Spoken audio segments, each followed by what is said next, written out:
পুজো তো প্রায় এসে গেল বলুন। তো হায়দ্রাবাদে এসেছে বঙ্গমেলা, তারই প্রস্তুতি চলছে। আমি একটু সেজেগুজে নিচ্ছি মেলায় যাওয়ার জন্য।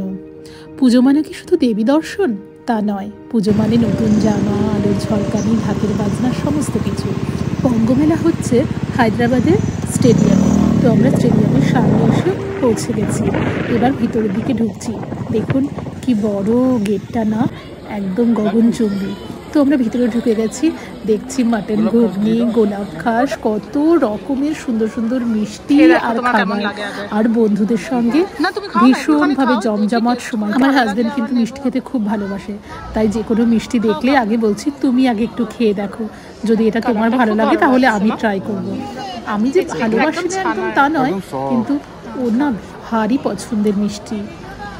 তো মিষ্টি খেয়ে আমরা ঢুকে গেলাম ভিতরের দিকে, যেখানে জামা কাপড় গয়নাগাটি সমস্ত কিছু পাওয়া যাচ্ছিল। মেয়েদের আর কি চাই বলুন, এসব পেয়ে গেলে। এই গয়নাগুলো না ভীষণ নতুনত্ব লাগছিল, সেলের উপর তৈরি করা সুন্দর সুন্দর আংটি, গলার হার, আরও অনেক কিছু। আমি না এর মধ্যে কানের দুটো স্টাড নিয়ে নিয়েছি। তো এই মেলায় ঢুকতেই যেন না পুজোর আনন্দ শুরু হয়ে গেছে মনে হচ্ছে। চারপাশে আলোর ঝলকানি, মানুষের কোলাহল, আর তার সঙ্গে জানেন তো এক জায়গায় দুজন ঢাকিকেও এরা রেখেছিল। ঢাকের আওয়াজ সব কিছু একসাথে যেন উৎসবের আমেজ এনে দিয়েছে।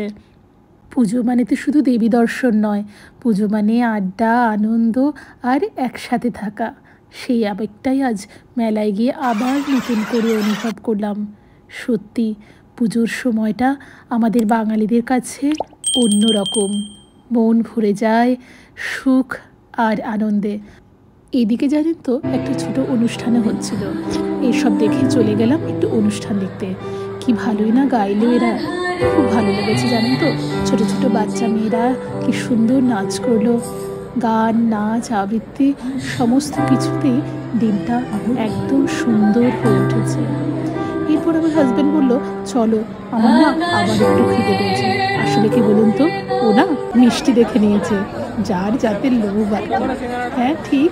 এদিকে আবার গরম গরম সিঙ্গারেও ভাজছে, আহা জমে ক্ষীর। চলুন খেয়ে নেওয়া যাক। আমার কন্টেন্ট যদি আপনাদের ভালো লেগে থাকে তাহলে please share and subscribe my channel. Thank you.